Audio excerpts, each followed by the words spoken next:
পরিণতি কি হলো সেটা আমরা সবাই এখনো জানি। এই পরিণতির জন্য আমরা অপেক্ষা করছি। আমরা আজকের এই মহারাজ আবুল সরকারের মুক্তির দাবির এই অনুষ্ঠান, পাশাপাশি সারা দেশে যে মাজার এবং খানকা শরীফে মাজারপন্থীদের যে হামলা করা হয়েছে সেই ঘটনার তীব্র নিন্দা এবং প্রতিবাদ জানাই। পাশাপাশি দ্রুততম সময়ের মধ্যে কোনো প্রকার যদি কিন্তু শর্ত ছাড়া আবুল সরকারের আমি এখান থেকে মুক্তি দাবি করছি এবং অন্তর্বর্তীকালীন সরকার যে নির্লিপ্ততা দেখাচ্ছে এই নির্লিপ্ততার প্রতি নিন্দা জানিয়ে আমরা আশা করব দ্রুততম সময়ের মধ্যে সারা দেশে প্রতিটি মানুষের নাগরিকদের নিরাপত্তা নিশ্চিত করতে হবে। এই অন্তর্বর্তীকালীন সরকারের প্রতি আমাদের দাবি থাকবে মানুষের যানমালের নিরাপত্তা নিশ্চিত করেন।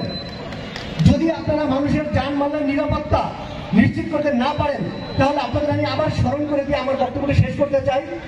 এই 5ই আগস্টে যেভাবে সৃষ্টি হয়েছিল এই বাংলাদেশের প্রতিটি বিশ্বাসী অবিশ্বাসী হিন্দু বৌদ্ধ মুসলিম খ্রিস্টান আউল বাউল ফকির মাজারপন্থী সবাই মিলে লড়াই করে আমরা হাসিনা শাহীর বিরুদ্ধে আমরা লড়াই করেছি। মুক্তি চাই, মুক্তি চাই, আবুল সরকারের মুক্তি চাই, আবুল সরকারের মুক্তি চাই, মুক্তি চাই, মুক্তি চাই, মুক্তি চাই, মুক্তি চাই, আবুল সরকারের মুক্তি চাই। বাংলার বাউল এক হও, এক হও, এক হও, এক হও, বাংলার বাউল। মুক্তি চাই, মুক্তি চাই, আবুল সরকারের মুক্তি চাই।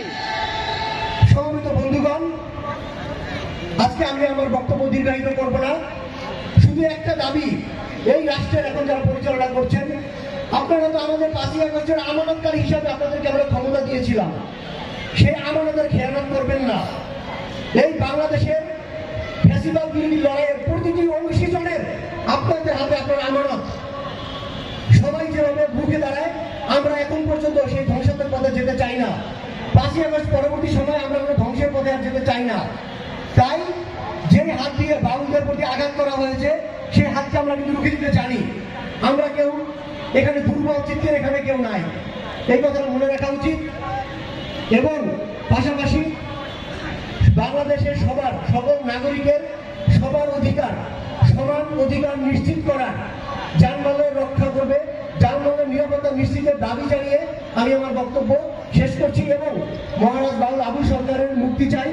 পাশাপাশি বাংলাদেশে যার যা ধর্ম, যার যা বর্ণ, যার যা আদর্শ সবাইকে সবার মতো নিরাপদে শান্তিতে তাদের নিজেদের আবাসস্থলে থাকতে দিতে হবে এবং এটি এই সরকারকে নিশ্চিত করতে হবে। সকলের কল্যাণ হোক।